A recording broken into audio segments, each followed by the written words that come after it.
Afternoon, folks. Welcome to our second in our series of Bitter Pit prediction in Honeycrisp. My name is Craig Kalki, team leader from the Lake Ontario Fruit Team. We have a great program ahead of us for the next roughly hour and 15 minutes. This is what the agenda looks like. I'm going to go through a quick welcome tutorial, today's sponsor, and then we're going to get into the summary of the PeelSap analysis results from Western New York. Lots of growers participated. Dr. Terrence Robinson from Cornell Agritech is going to talk about that. And then we're going to get into Dr. Chris Watkins with the passive bitter pit model and explaining how that works in the sampling procedures. And then I will jump in with the timeline and instructions for growers to sample their fruit for this passive model. And then the rest of the panel will join us to talk about comparisons between the two models, scenarios that would determine risk, storage potential. The other panelists include Dr. Li-Lang Chang from Cornell University, Mario Miranda-Sazzo from the Fruit Team, and Scott Henning from Lake Ontario Fruit. Then we have time, which we should have time for an additional Q&A as well. Just the Zoom basics. A lot of you are becoming Zoom wizards by now. At the bottom of your screen there, you'll see you're automatically going to be muted through the webinar, but the Q&A box is open and the chat box is open. If you have questions anytime during any of the presentations, we ask that you put them in the Q&A box there on the bottom. Easier to keep track of, easier to sort through, and easier to answer. If you're having any technical difficulties, anything like that, you have a non-kind of educational related question, any of us, you can use the chat box. If you want to be unmuted and ask the question in person, you can click raise hand. And then at the appropriate time, I will unmute you and you will be able to ask the question if you have a microphone set up on your laptop or your PC. Sponsor for today's webinar, we're proud again to have Valent USA and Valent Biosciences sponsor us. They've sponsored our entire webinar series through the spring and the summer. We really appreciate the support.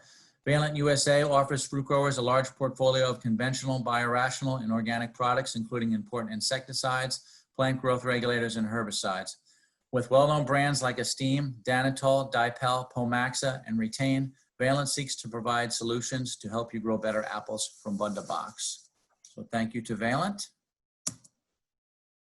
With that, I am going to stop sharing my screen, and I'm going to turn it over to you, Terrence. Thank you, Craig. I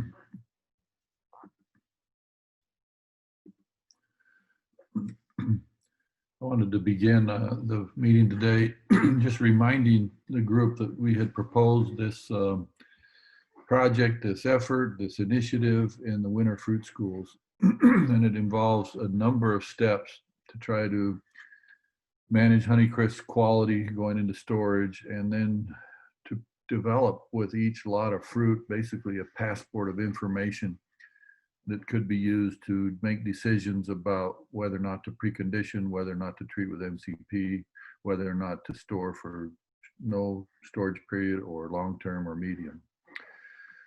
The effort had 6 key strategies, which I just show here for a review. Today, the focus is on number 5, which is the bitter pit prediction assay to determine whether or not you precondition fruit and the marketing strategy and storage temperature. I will add that I'm going to talk about number 4 a little bit today.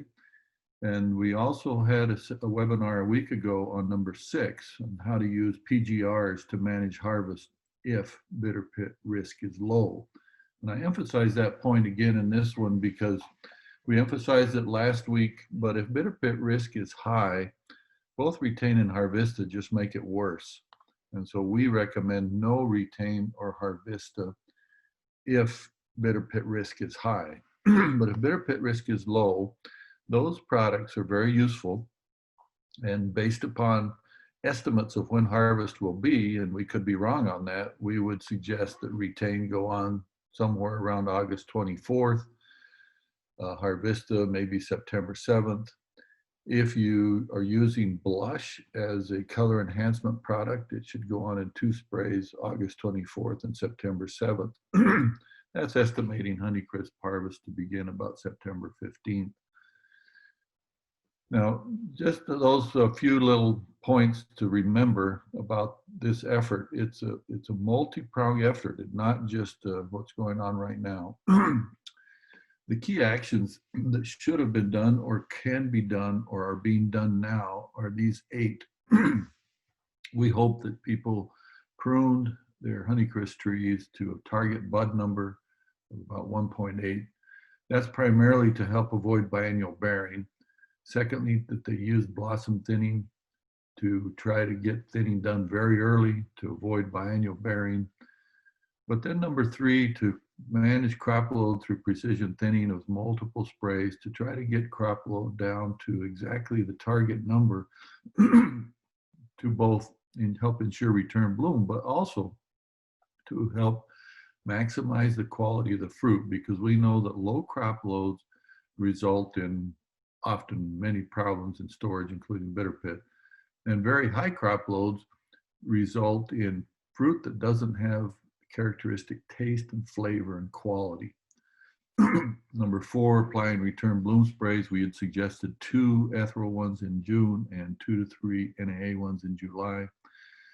And then following up with precision hand thinning to be done by 1st of July.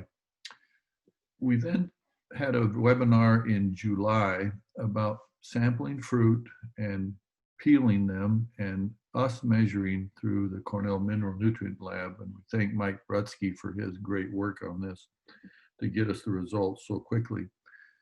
To measure nutrient content within the sap that we would express from frozen peels. There are 2 reasons why we wanted to do this. The first is to have information on which to adjust nutrient programs for next year. And I'm going to talk a little bit about some of the issues and how we might react to the information from these peel sample results. But the second and more immediate reason is to use this information to try to make decisions about how to store and how long to store that fruit. Now, the mineral nutrient concentrations and ratios of several nutrients have been useful in predicting bitter pit, but not perfect. Their relationship often is only about a little more than 50%. Thus, we felt that a more direct measurement of bitter pit was necessary, and the one developed by Chris Watkins and Joseph Al-Shafi has been more reliable than the nutrient one. And so we are very enthused about that aspect being started today, and hopefully have information from everybody who participated earlier in this project to help provide information both about a week before harvest to determine whether or not to use Harvesta or retain, and also on whether or not to precondition. But the last point is that we expect and hope that each lot of fruit that we've dealt with will have basically a passport of information that the storage operator and marketer will have. And we hope that they will consider, and I use the word consider because this is not 100% accurate, but they would consider using both the nutrient status data and the bitter pit risk data from the passive study to segregate fruit in determining which ones are marketed immediately, midterm, and long-term.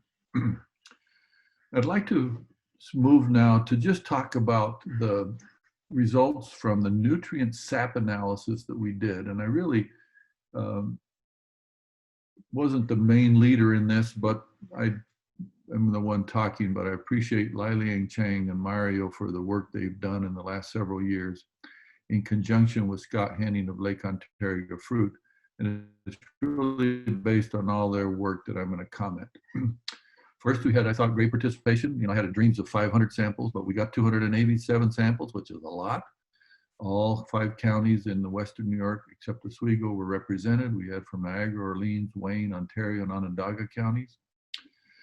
I want to first focus on the data table, and then I'll make some summary comments about what we saw. So let's see, how can I?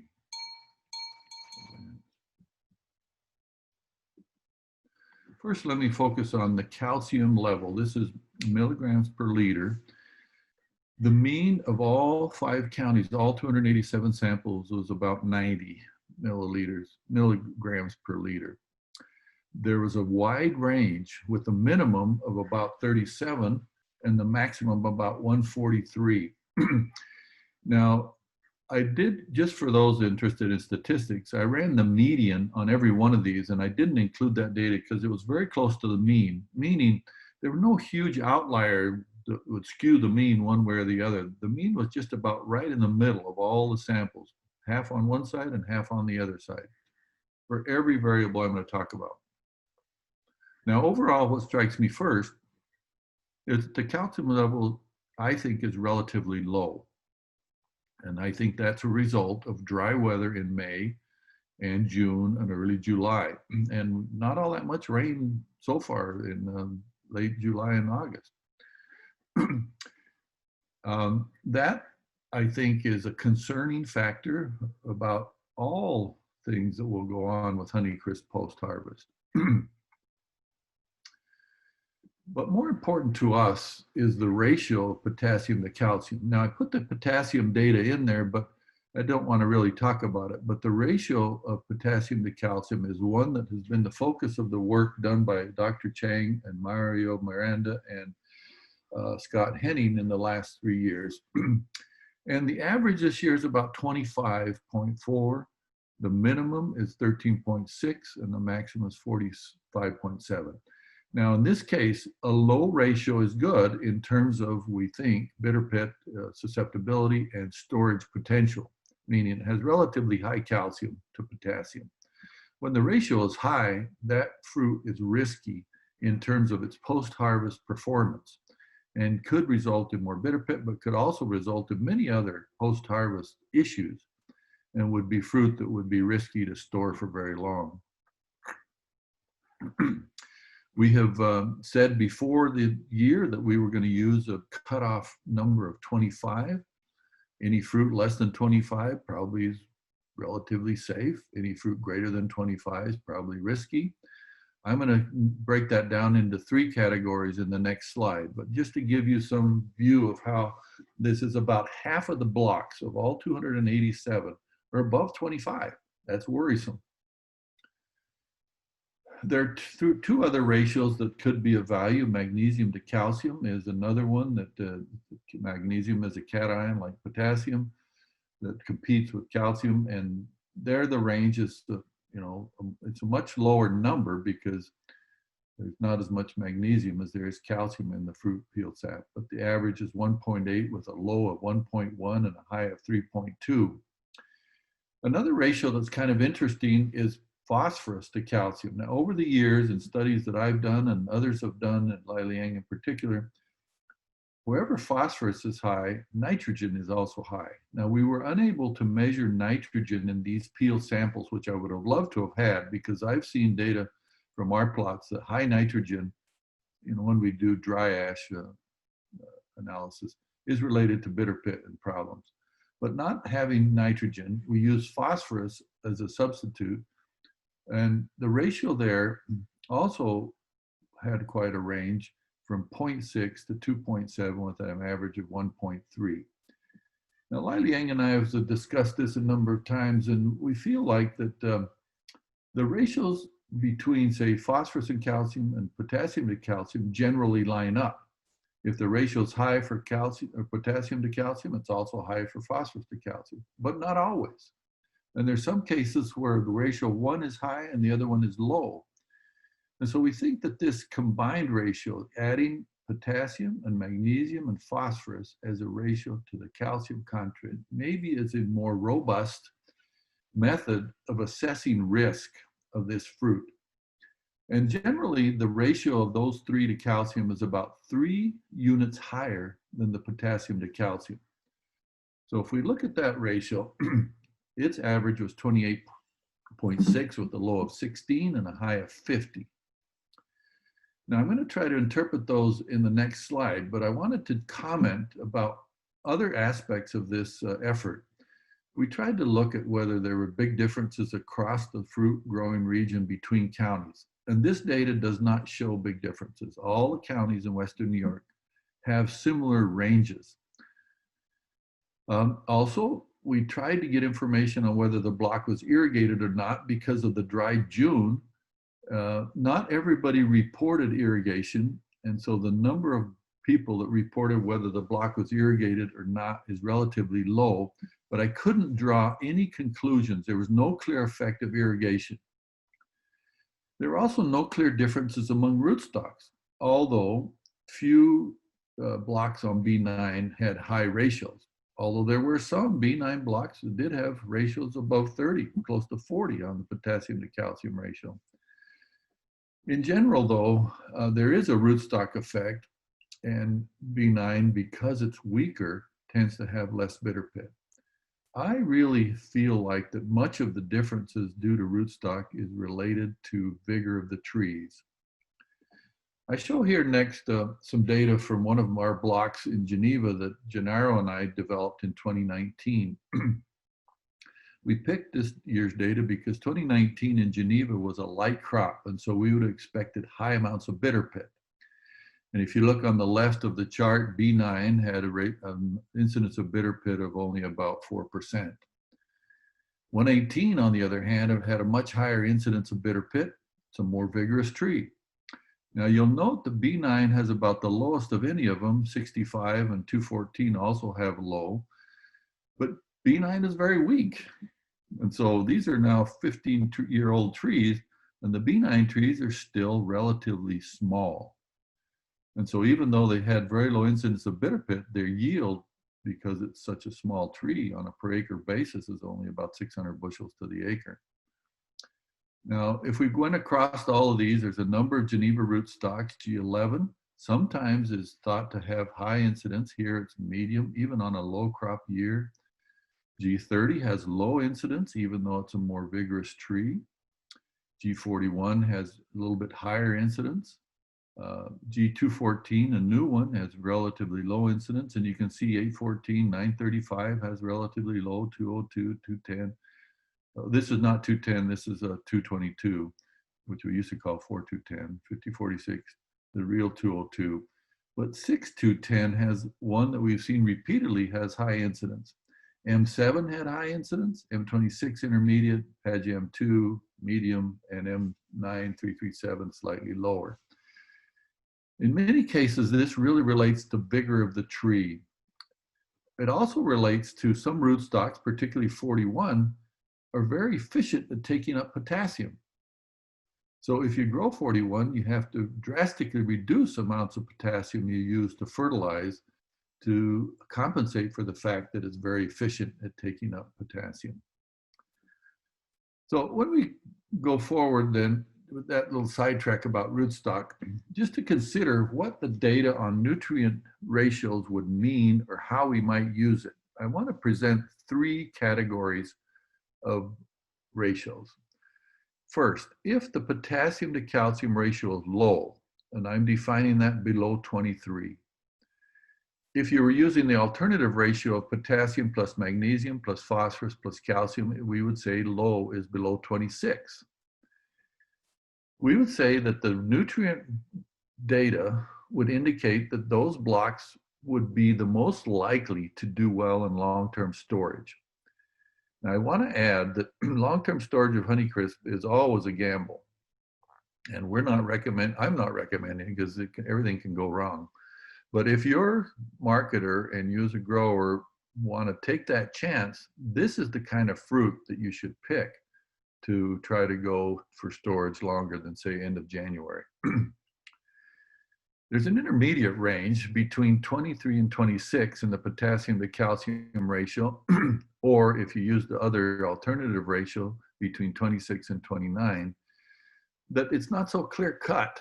And those blocks may be good and they may not be good, but we would suggest that those be considered for no more than medium-term storage. Now, for ratios above 26, for potassium and calcium ratios above 26, and some blocks in our study had ratios of 30, 35, 40, and one or two were above 40, which is extremely high. Or using the alternative ratio of a potassium plus magnesium plus phosphorus, we would say if it's above 29, that fruit should not be stored for any length of time. I say 1 month at most, and then market it. Now, I will pause here to say, you'll hear from Chris later that the Bitter Pit passive study, if it shows that you not only have a high ratio of nutrients, but you also have high risk of bitter pit from his assay, then he doesn't want you to sell it immediately, and he'll explain that more, because you might put fruit out there into the trade that's going to be developing bitter pit right on the supermarket shelf. Now, I end this sort of 3 categories with an opinion of mine. Smart Fresh has become a drug for this industry, and almost everybody treats everything with Smart Fresh. But I really question, and this is my opinion, and nobody else may agree with me, that Smart Fresh on these blocks with high nutrient ratios is a great risk and could be the problems we see in some storage issues like leather blotch or other problems. We did a 4-year study where we collected samples all over the state, treated half with MCP and half without MCP, and then had people taste them in February and early March. And many of you growers participated in those taste tests at Geneva. We could never really show any great benefit from Smart Fresh on Honeycrisp. It's just an odd duck. And for me, when you have suspect fruit with suspect nutrient ratios, I think it's playing with dynamite to put Smart Fresh on them. Now, Chris can contradict me later. I didn't run this opinion by him before the meeting, but that's certainly something I feel strongly about, as I've seen problems with some Honeycrisp blocks. Okay, I want to stop there. I saved this last slide as a summary when everybody's done, just to try to define what I hope will happen as a result of this initiative. So with that, I'm going to stop and be willing to answer any questions or go forward with others in the meeting. Thank you, Terrence. We have about a minute or two in the time that we allotted. Anybody have any questions for Terrence at this time? You can put it in the Q&A box, or you could raise your hand and I can unmute you to ask it in person. Do not see anything open, but I will leave the dialogue, I'll leave the chat box open for about a minute. So Terrence, I don't want to ask you, you said in you had a slide there for 3 weeks before harvest of August 11. If you're anticipating the Western New York harvest of 15th of September, that would be August 25th. Yeah, that's correct. And that's something that we've talked offline about, which maybe your research doesn't support it exactly. But we had talked about possibly starting this passive study slightly earlier so that we could get the information to know whether to put Harvista on. Because your previous work, I'm sure you'll mention, basically you get the results right at harvest. But the issues of retaining Harvista on high bitter pit prone fruit lead me to want to push it forward now. But that's a good point. We should discuss here and decide on the exact date we want people to pick the fruit for this passive study. And planning the meeting, Mario and I picked this date because we figured this would be about the week to take those samples. But we'll defer to you on exactly when you want people to pick those samples, but I hope it allows them to then decide on whether or not to use Harvista or retain. Yeah, we can talk more about that. I have some things to add to that too. There are some caveats and some things to think about with regards to harvest maturity. We do have a couple questions that came in for Terrence. Any rootstock bitter pit data on G969 or Bud 10? Yes, we have that data as a part of a large national NC 140 where we've got those rootstocks in probably 15 locations around the US. And unfortunately, I don't have that data summarized. And it's a 3-year study, and I wish I had it for now, but I don't. Okay, thank you. Another one is G969 rootstock too vigorous for Honeycrisp? You know, I don't think so. And I think it's, again, how we manage potassium with these rootstocks. You know, I think that we can basically plant relatively big trees on 969, not push them with nitrogen. And it's a concept that Dale Goldie and I have been talking about quite a bit, is basically plant an instant orchard. Mario wants to do it with grow through trees, but plant an instant orchard, no big amounts of nitrogen ever, and very small quantities of potassium to go into it. I think we can manage it just fine. But the other side of the coin is, if you have 1,200 bushels with 20% bitter pit, you still have maybe 1,000 bushels of good fruit. If you plant a weak rootstock just for bitter pit, then you only get 600 bushels and you have 5% bitter pit, the economics isn't there either. So we need a rootstock that'll fill the space quickly, but we have to learn to manage potassium and vigor, which I think we can. Great points. Thank you, Terrence. Seeing no more questions at this time, I'm going to turn it over to Dr. Chris Watkins, passive model. Thank you, Craig. So as I start, I want to acknowledge straight away that really Joseph Al-Shafi has been the energy behind this project. So even though I'm presenting the data. So, and also I'd like to acknowledge the people that have been involved in the Crisp brothers, Fowler Farms and Farms have really been key players in getting a lot of the initial data that has got us to where we are now, and along with Dan Donahue and Mike Beso. So we've been talking today about bitter pit, our friend that we don't like to see. And if it wasn't for the soft scald risk, we would be quite happily storing Honeycrisp at a normal storage temperature of 33. But unfortunately, to avoid the problem on the right, we have found ways to exacerbate the problem on the left. So the conditioning that we have recommended now for several years is to hold fruit at 68 Fahrenheit or room temperature for a week before storage. And that has, we know from years of experience that will typically totally eliminate the development of soft scald and salty breakdown. But as the slide as the figure on the right-hand side illustrates, conditioning has a cost to the grower who is producing that fruit.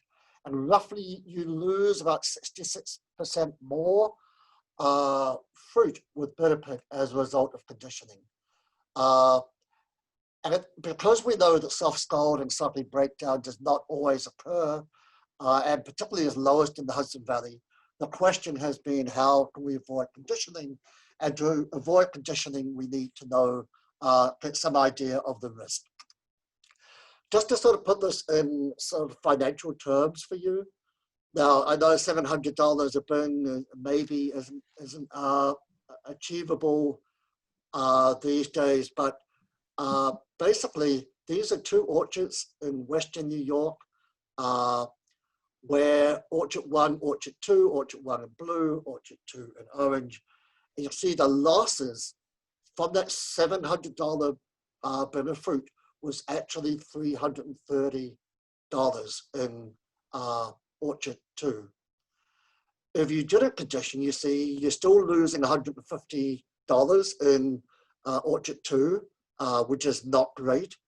And of course, if you were able to store at 33 Fahrenheit, you lose $20, which is not, obviously, you'll see in a moment, recognized, is not recommended. So how can we predict bitter pit risk? Well, for 20 or more years, I've been involved in mineral analysis work, and it started in the 60s, and it has a long history of research, but an equally long history of failure or lack of adoption by the industry. And in part, that's because the relationships are often very variable.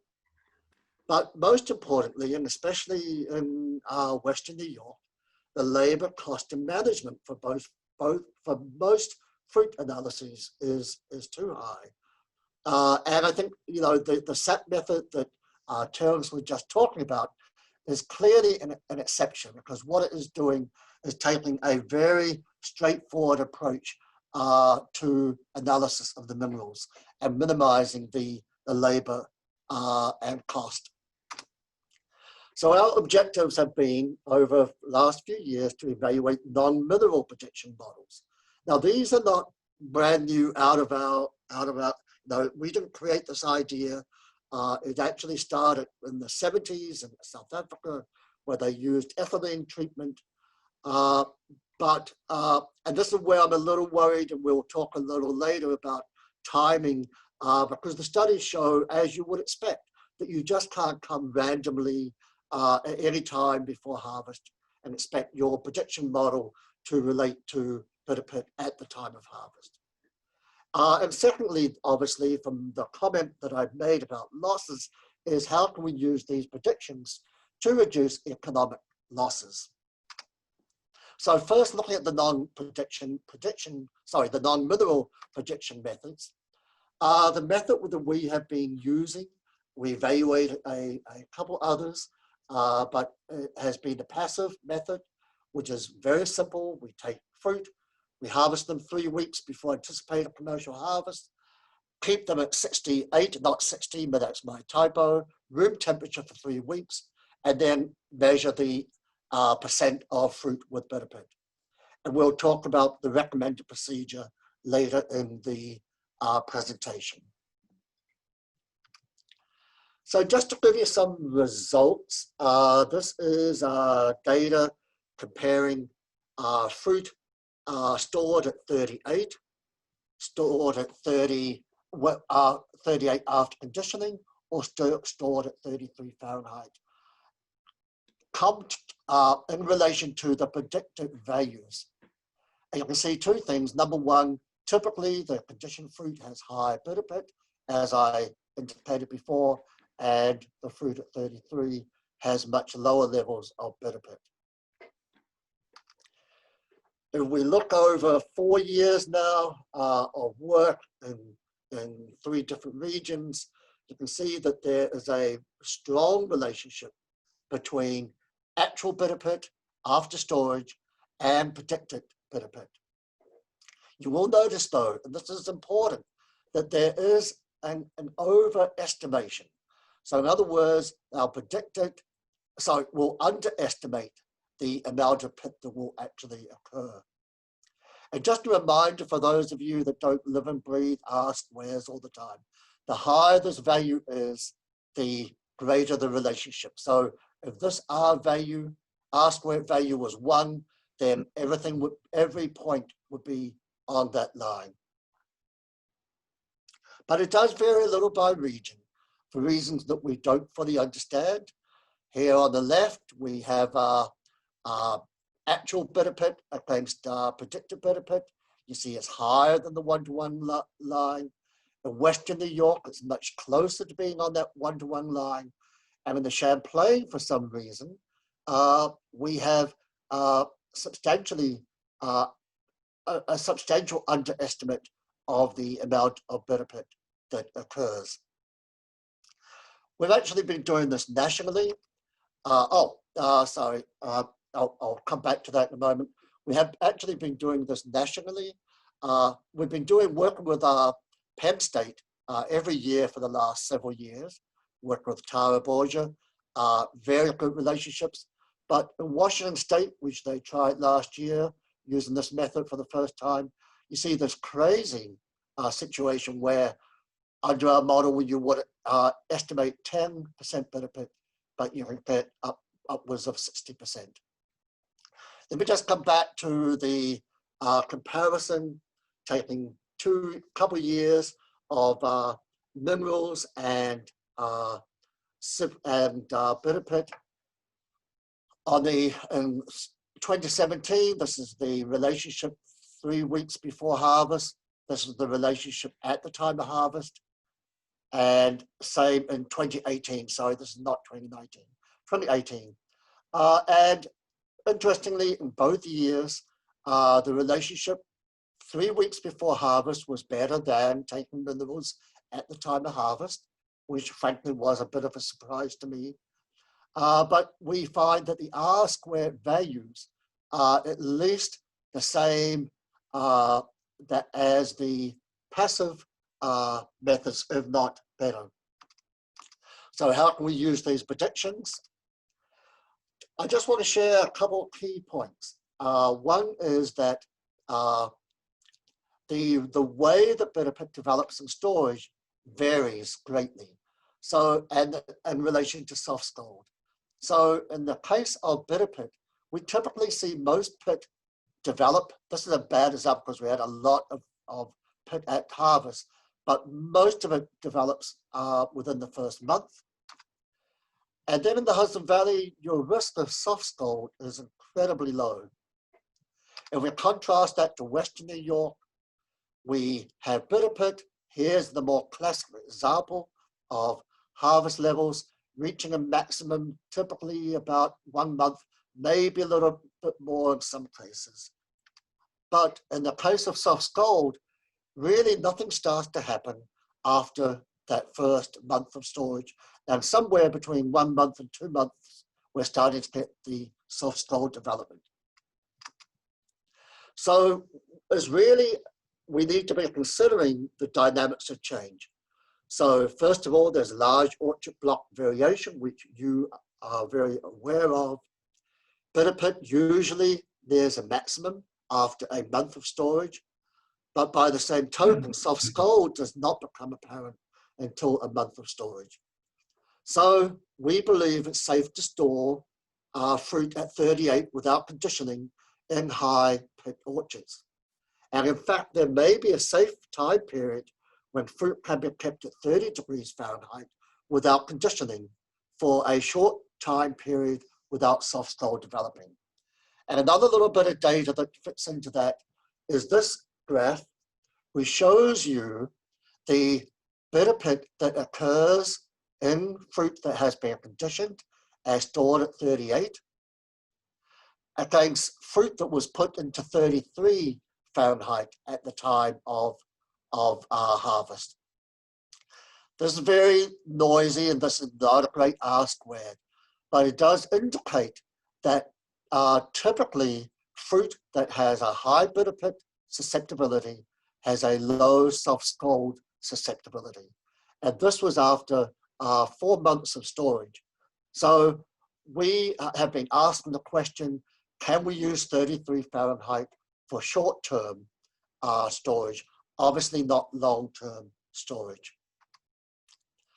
So at this stage, our conclusions are, and we would strongly encourage you to use it, is that the passive prediction method is one that you as growers can start using right now, and that potentially the results will allow you to save a considerable amount of money by avoiding conditioning.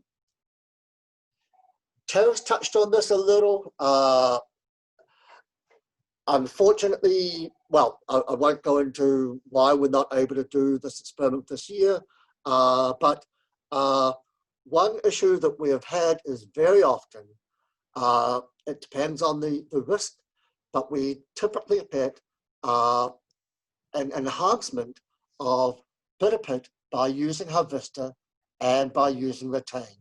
So this is Harvest 1, Harvest 2, Harvest 3 in a Western New York orchard that shows the general decline of Bitte with advancing maturity that is common, but in the case of Harvester, much higher levels of Bitte, even though it declined over time, and Retain.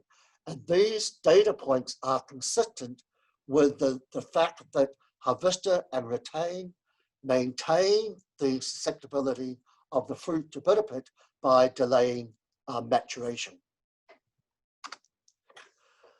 Now, moving to post-harvest.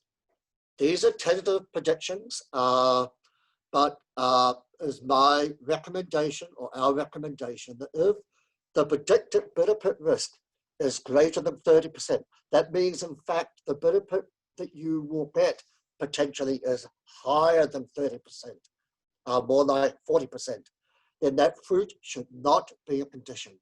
You are going to save yourself a lot of money by not conditioning, but rather cooling that fruit rapidly and storing it at 38 Fahrenheit.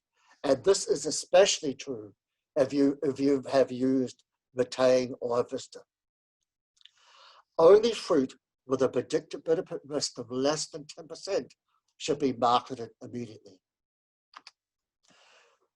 We don't recommend marketing fruit. In fact, I've heard people say if it's got high benefit risk, you should market it quickly. I believe that's a crazy recommendation. You should be letting that benefit stabilize by allowing it to develop over time in that first month to avoid the negative effects in the marketplace. Number 4, consider storing fruit at 33 without conditioning. If the benefit risk is high, for example, greater than 50%, to further reduce benefit, but I cannot emphasize this strongly enough. This is for a short-term period, so it would be less than a month, and this is not something that you can change your mind and say, good Lord, the market is not, the fruit I'm selling, I want to hold on for another month. You are getting yourself into dangerous territory. And at this time, we are recommending this only for fruit from the Hudson Valley and Pennsylvania. Note that while this is a possible approach, we strongly recommend eating several fruit from each block periodically, monitoring, because what we know from soft skull development is that you will typically start tasting the ethanol, the alcohol off flavors, before it actually starts to develop. There is a risk, but the losses that you are likely to obtain, if any, are going to be a lot less than you would with Bitte. So finishing off with the recommended sampling regime, that is to pick 100 fruit from trees that are representative of the block. The ideal, and we know this from years of mineral analyses, is to harvest less fruit from as many trees as possible, as opposed to more fruit from fewer trees. The minimum number of trees should be 10. And where you have blocks with wide variations in crop load, we suggest that separate representative samples are taken from these trees. Place those fruit at room temperature, approximately 68 Fahrenheit, for 3 weeks, and then assess the benefit incidence, both external and internal, of each fruit, and express the amount of benefit as a percentage of the total fruit number. And I think we are all concerned about this being a potentially high benefit year. So my strong argument would be, of any years, this is really the year to be used in the passive test, and especially if from the set analysis, you have warnings that you have trouble ahead. So I will stop there and open up for questions. Thank you, Chris. Did have one question come in a little while ago. Is Smart Fresh applied after conditioning or before? Both. Depends on the operation. I think it's more typical, and any storage operator may want to correct me, is more typically when the fruit is being moved into its final storage temperature. We have not found experimentally much difference between applying Smart Fresh before or after. I would add that Smart Fresh does, or 1-MCP, does help decrease the amount of benefit. I think you got another one. If we did sap analysis samples, should we take these samples from the same area or trees? Yes, please. The more that we can link our information with the data that is being obtained through the sap analysis, the better. Any other questions for Chris? And there will be time for questions at the end with all the panelists as well. Yeah, I'd like to engage Chris in a small discussion on the date he recommends we take these fruits. So Craig has run the Macintosh predicted harvest date model, which is not perfect either, but shows a Macintosh CA cutoff date of September 24th. not as late as last year, but it's, I think, later than a typical year, which is around September 20th. Who knows when Honeycrisp harvest will begin and end? But give us your best guess, Chris, on the harvest date, and then let's backtrack 3 weeks. Or are you going to go 4 weeks this year? What is your suggested date? Let me throw my monkey wrench. All right. Sorry. I also ran the growing degree model base 39, and it's coming out in the fruit notes in a couple days from April 1st through yesterday. And if you go 25 degree days per day, it's almost the same thing. It comes out to about 6.5 days ahead of last year. So just throwing that out. But last year was a late year. So, and given the fact that we'll be waiting for size and color most likely, I wouldn't think we'd start first pick of Honeycrisp much earlier than September 14th. That's my 2 cents. What we have typically done, Terence, is worked with the grower and got their estimate and then worked out 3 weeks back from that. But I am worried, and unfortunately no one was able or interested in doing the work this year to prove it one way or other. I'm just worried about the assumption that 5 weeks is the same as 3 weeks. And that's just, but I don't have hard data to say yay or nay. So you might very well be right. So Chris, let's assume that this year we go forward with 3 weeks before anticipated harvest. For this project where we have these 285 orchards that were part of it, I'd like to try to be a consistent date, well, a 3 or 4 day window to pick these fruits, because we're proposing that we move them into common storage rooms around the Western New York.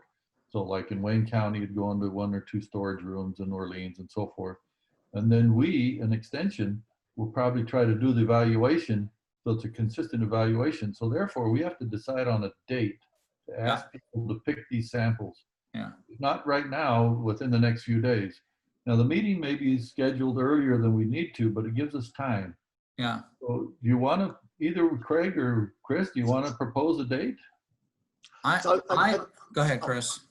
I just wanted to say also that we have, because we've done this trial or these trials over years, and Joseph knows this very well, we've always had to go in early, sort of the week of the start of harvest. But frankly, when you get some of those fruit to the lab, you know that there's no way that they're going to be harvested that week. I mean, there's just no color. It is what it is.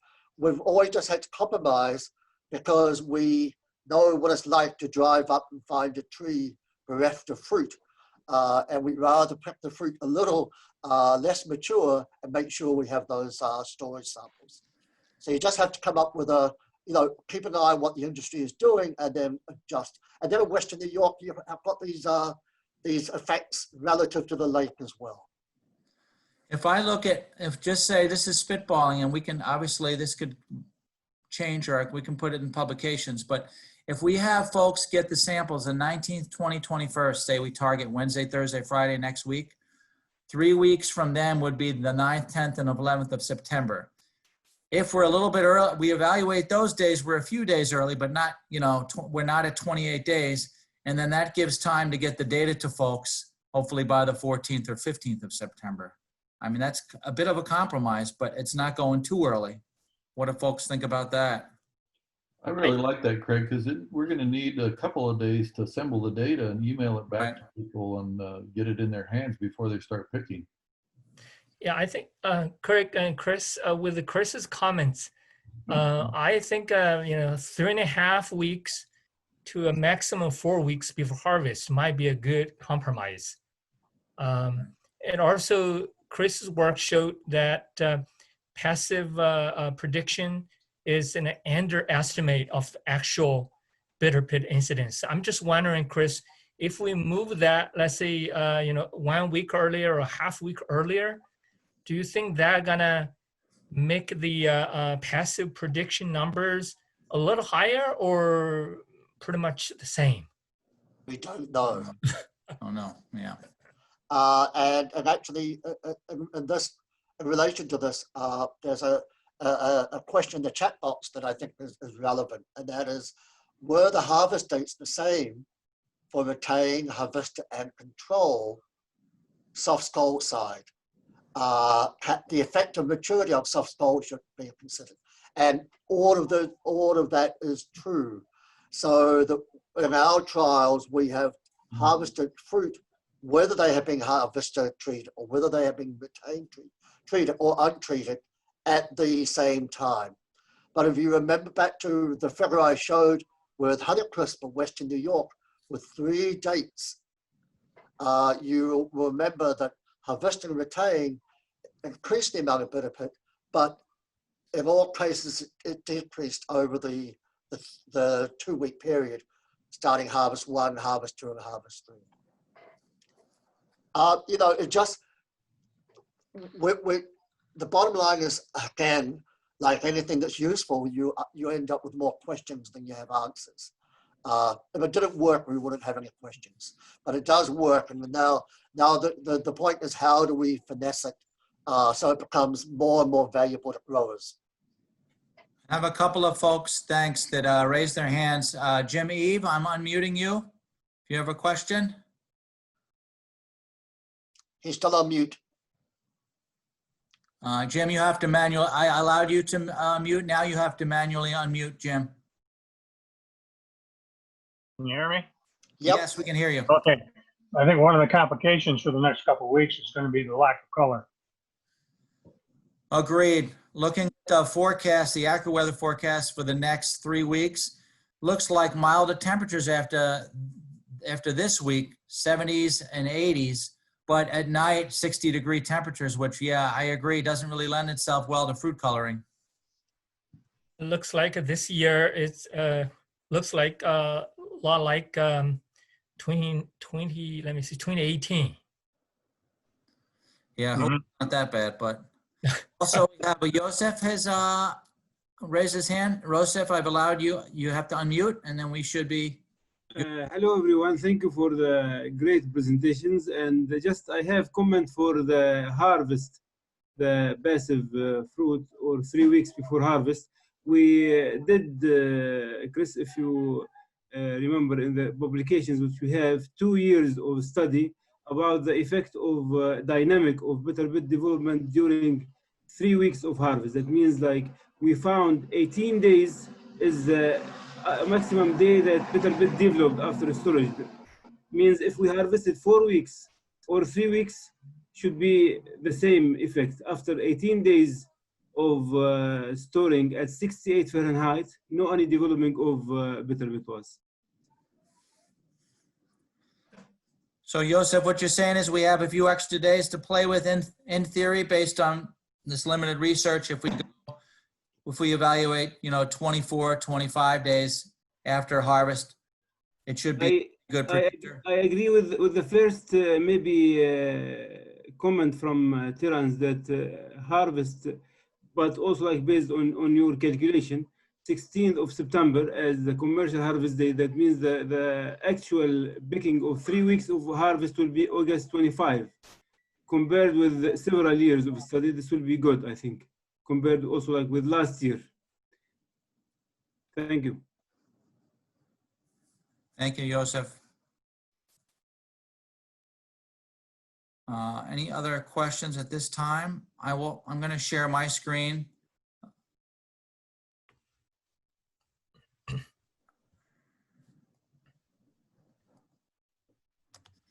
So as Chris said, selecting 100 fruit representative from a block, more trees are better. If you have a lot of variation, you might want to break up into several samples.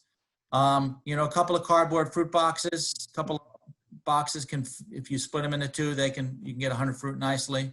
They're super small. You might be able to get them in 1. A plastic crate lug, anything that's convenient. If you label with your farm name, block number, really important, the date you picked and the date you put in storage, and hopefully that's the same day or not a day later, and contact information. These are the storages that are participating. So in Wayne County, Chelsea has worked it out great with New York Apple Sales, has worked it out great with Renee at Lake Country Storage. Pomona and Empire growers can take their fruit to Lake Country.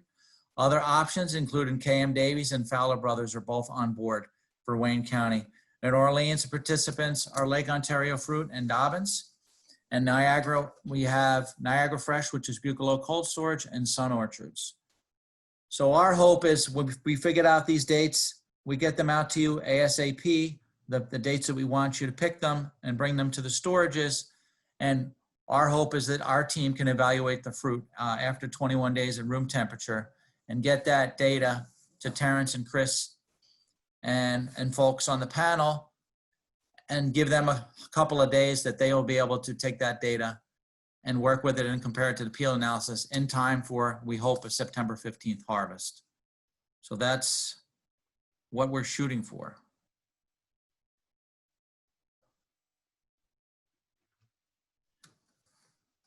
Questions?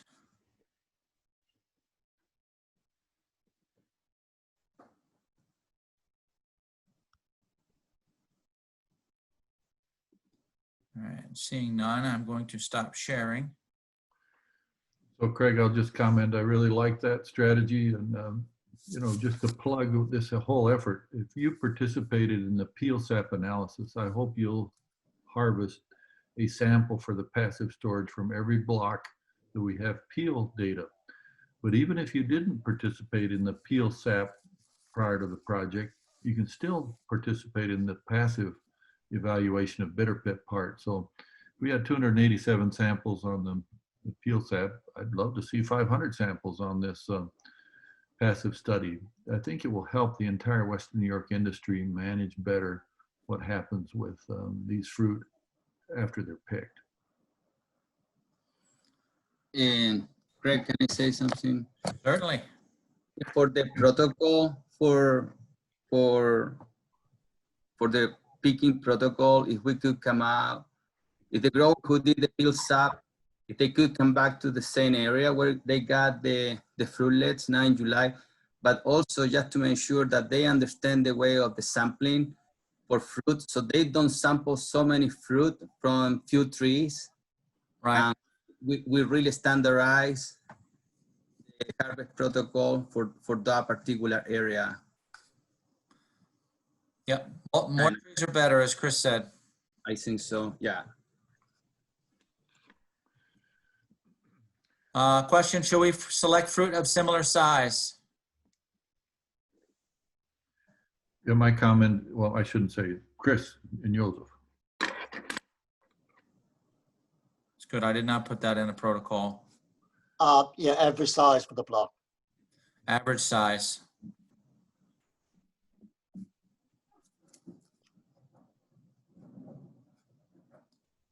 Other questions?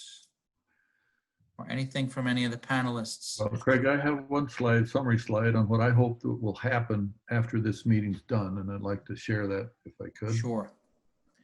Ted has a question. Oh yeah, what date do we need a sample? We tell you later. I think we're going to tell you in a little bit, unless we've. Yeah, we're going to have to decide. I liked your suggestion of being a few days ahead. Let's suppose Joseph is right at 25th. I'd like to be a few days ahead to give me time and Chris time to digest the data and get back. And that's kind of what I wanted to summarize in this last slide that I wanted to show, is that if you participate in this project, I hope that we'll be able to get you data that you can use to make decisions at the moment the fruit arrives at the storage.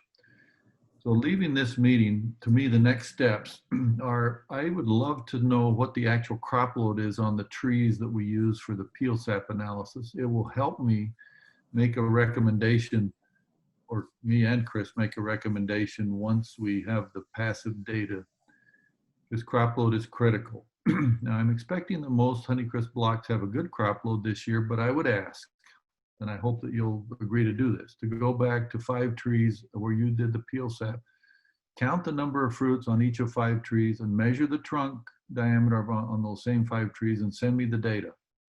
I'll calculate the crop load. If you just send me the number of fruits and the diameter of each tree, that will be very helpful. But if you do that, plus you participate in the passive study, a few days before harvest, we will send you a report that will show the ratios of nutrients and the results of the passive study, and then a recommendation. And at the moment, this is what I plan to write for those recommendations. To either precondition or not precondition. And if bitter pit risk is high, based upon Chris's number of somewhere greater than 30%, then don't precondition and store it immediately at 38. But where bitter pit risk is low, then go ahead with a normal precondition and then store at 38. I liked his suggestion a lot, which is point number 3, where we come across blocks that have a high predicted bitter pit amount, to pack them on the day they're picked just means that that bitter pit will develop in the sales chain and supermarket shelf and will, I think, hurt the overall marketing effort. So where bitter pit risk is high, we need to put that away for a month and then market it. By that point, all the bitter pit will be, most of it will be expressed. We can sort it out on the packing line, and then what you'll be selling is still good quality fruit without bitter pit developing in the marketing channels. Now, based upon the nutrient status, I'm going to end up suggesting one of 3 courses. If the nutrient ratios are good, both the potassium to calcium and the 3 ratio, potassium, magnesium, and phosphorus, are good, basically less than 23 or less than 26, then I think we'll say you could consider that lot of fruit for late sales. If the nutrient ratios are intermediate, we're going to say that fruit shouldn't be stored probably past end of November. But if nutrient ratios are poor, meaning very high ratios of potassium to calcium or high potassium, magnesium plus phosphorus to calcium, that fruit should be sold soon after harvest, after this 1 month storage window, but probably not receive Smart Fresh. Now, I don't think there's any reason to put a Smart Fresh at that risk on this very risky lots of fruit. And lastly, I would point out that based upon the data we've gotten from the nutrient samples, we're going to try to follow blocks that are on the extremes into storage and look at the actual bitter pit in storage and other disorders that might crop up, especially, so for example, if we have high potassium to calcium ratios in 40 and 50, that's really risky fruit and maybe help us explain some of the other problems. Another interesting thing about this study is we've got both young blocks and old blocks. All my previous work, I've only worked on mature blocks, but young blocks presents very important challenges for post-harvest disorders. And I hope that from this kind of following extremes in our data, those blocks all the way through storage will help us understand a little bit of some of what the problem is with both storage time and Smart Fresh on young immature blocks. I hope that people will go away from this with a desire to participate, and I think that the data set will help us be even a stronger program next year. Yes, go ahead, Chris. Sure. Yeah, I just want to sort of, it's not a challenge, it's more of a question. Actually, it's more of an unknown. We know that Smart Fresh will reduce bitter pit development after harvest. So the question is, though, economically, is the cost of I don't know, I need to go back and look at the numbers, because I think there's a real question, is there an economic value return by putting Smart Fresh on in order to reduce the bitter pit? Is the savings going to be big enough? Because anything that will decrease the rate of metabolism after harvest, which 1-MCP does, will reduce the amount of bitter pit. So if you're able to reduce the amount of bitter pit by 50%, it may well be worth the use of Smart Fresh. But it highlights to me the value of prediction, because it tells you that you shouldn't waste money on fruit that's not going to get bitter pit. So, I think, again, they're just different ways of looking at this. And the other thing is, I noticed my friend Jennifer DL on the call from Ontario, both she and I have found that Harvester will reduce the amount of soft stall development. So there's another unknown here that if you have used Harvester, you'll need to be worrying about the conditioning may be reduced in terms of self-stalled, even at that same time that increases bitter pit. So it's kind of like you get 6 of one, half a dozen of the other. Thanks, Chris. Well, Do have another question came in? No, Terrence has to respond. No, I just said, my concern is not so much that Smart Fresh will reduce bitter pit, but the Smart Fresh will exacerbate, in my opinion, very serious storage problems, including leather blotch and other problems on high-risk fruit. So I was talking with Dave Rosenberger about this leather blotch issue, and he says he never saw it before, very rarely before the Smart Fresh days. And the problem for me is that all my studies have only been on mature blocks that probably aren't high risk. But where we have ratios we know are really out of whack, and particularly the nitrogen to calcium, we have blocks that are young and vigorous. I think Smart Fresh is playing with dynamite on those blocks. And we should, and that's not the bitter pit part of it, but the other storage disorders, particularly leather blotch type of things. Unfortunately, I don't know, you probably don't work on young blocks either. We avoid them in our research. Yeah, good point. A question about the sampling. Should they separate samples if there's different soil types in the block? Well, sure, but I don't know if we have that much energy. So my response to that would be, if you can do it, because by doing it, you'll tell us whether we should do it in the future. Because the answer is we don't know. Right. We have a few minutes left, folks, if anybody has any more questions. This is such a frustrating variety. That's my opinion, and I'm not a grower. The decision tree, we need to come up with a decision tree. I think to help folks visualize these different things, I think that would be good.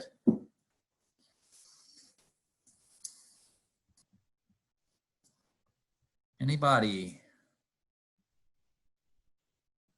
Something. Does anyone put on Harvesta one day before harvest?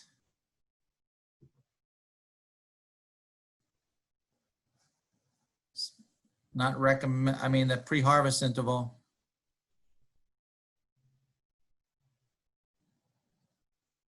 We have, but only for drop control.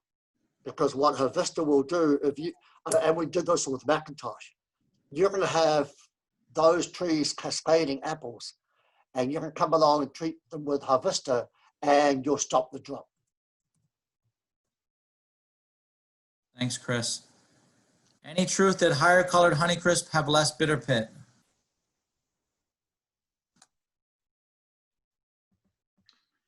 I don't know the answer to that question.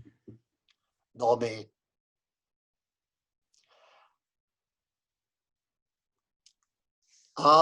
Does anybody know the relative risk of bitter pit with Premier?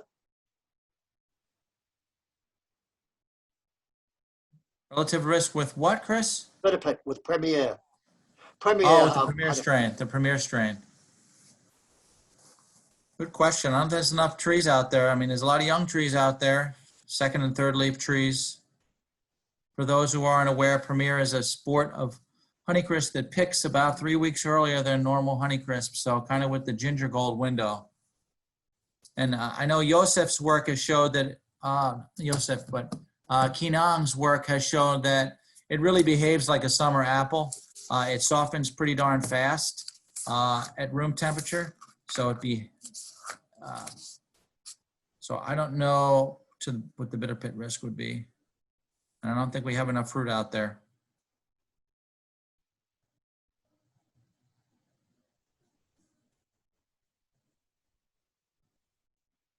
Give folks another few seconds.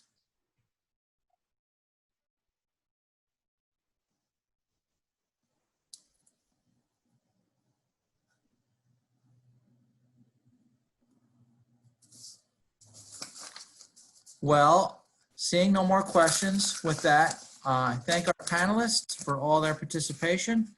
I thank the attendees, We are going to get this rendered and posted on our website as soon as we can. And I'll ask the panelists if they could stay on the call for a few minutes. We could try to hammer out the if we want folks to pick, and then we will get that information out as well in our email blasts, on our website, and in our newsletter. Hey, Craig, there's one more question from Yes. Jeff Smith. I can maybe tackle the option of putting retain on 1 week before harvest on Honeycrisp. And in our PTR meeting last week, I proposed that as a way to deal with retain and its negative effect on color on Honeycrisp. It's one of the most sensitive varieties for reducing color. But waiting till 1 week is a viable option with the retain on Honeycrisp. Again, if it's not a high bitter pit prone variety or a block.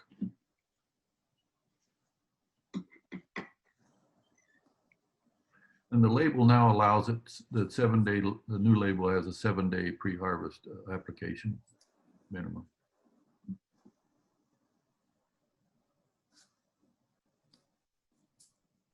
Seeing no more questions, again, I thank the panelists, I thank the attendees, I thank our sponsors, Valent USA and Valent Biosciences.